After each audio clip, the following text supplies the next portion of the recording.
আসসালামু আলাইকুম, সবাইকে হাসান মিডিয়া চ্যানেলে স্বাগতম। চট্টগ্রাম পতেঙ্গা সমুদ্র সৈকতের পাড়ে রাত হলে এভাবেই প্রচুর গাড়ির যানজট লাগে, বিশেষ করে সাপ্তাহিক ছুটির দিন কিংবা যে কোনো সরকারি বন্ধের সময় যখন লাখো লাখো দর্শনার্থীদের পদচারণায় মুখরিত থাকে চট্টগ্রাম পতেঙ্গা সমুদ্র সৈকত, ঠিক তখনই এরকম বিকেল টাইম কিংবা সন্ধ্যার সময় এভাবেই গাড়ির যানজট লেগে যায়। কারণ এখানে পর্যাপ্ত পরিমাণ আসলে ট্রাফিক পুলিশ কিংবা তারা যে সকল গাড়ি নিয়ন্ত্রণের করছে তারা কিন্তু যথেষ্ট হিমশিম খাচ্ছে এখানে গাড়ি নিয়ন্ত্রণ করতে। কারণ এখানে প্রচুর গাড়ি আসলে মাত্রা বেশি, কারণ দেশের বিভিন্ন প্রান্ত থেকে ছুটে আসা এই গাড়িগুলো ঠিক এখানে এই ধরনের জায়গায় এসে তারা পার্কিং করার ব্যবস্থা রয়েছে, এবং এখানে যখন একসাথে এগুলো সব কোথাও রওনা দেয় তখন কিন্তু এভাবেই যানজট লেগে যায়।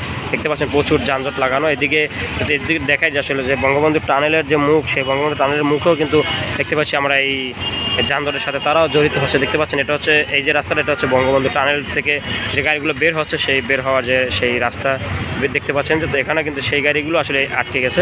এটা হচ্ছে বঙ্গবন্ধু টানেলের রাস্তা, ঠিক এই বঙ্গবন্ধু টানেলের এই রাস্তা দিয়ে আসলে এই গাড়ি বের হয়ে সেখানেও আসলে তারা এখানে মূলত তারা আটকে গেছে এই যানজটে। তো এই যানজটগুলো আসলে সাপ্তাহিক ছুটির দিন শুক্রবার কিংবা অন্যান্য যে সকল সরকারি ছুটির সময় যখন মানুষের মাত্রা এখানে বেড়ে যায় তখন কিন্তু যানজট লেগে থাকে। এটার জন্য আসলে আরও কঠোর হওয়া উচিত এবং আরও ভালো দিক নির্দেশনা মেনে আসলে সকলের চলা উচিত, এবং প্রশাসনের আরও ভালো দৃষ্টি আকর্ষণ করছি যে এই বিষয়টা যাতে এই যানজট নিরসনের জন্য যাতে বেশিটা ভোগান্তি পোহাতে না হয়। কারণ এখান থেকে বের হতে অনেক সময় লাগে, অল্প একটু জায়গা কিন্তু বের হতে অনেক টাইম লাগে যানজটের কারণে। তো আজকে ভিডিও পর্যন্ত দেখা হবে পরবর্তী ভিডিও নিয়ে।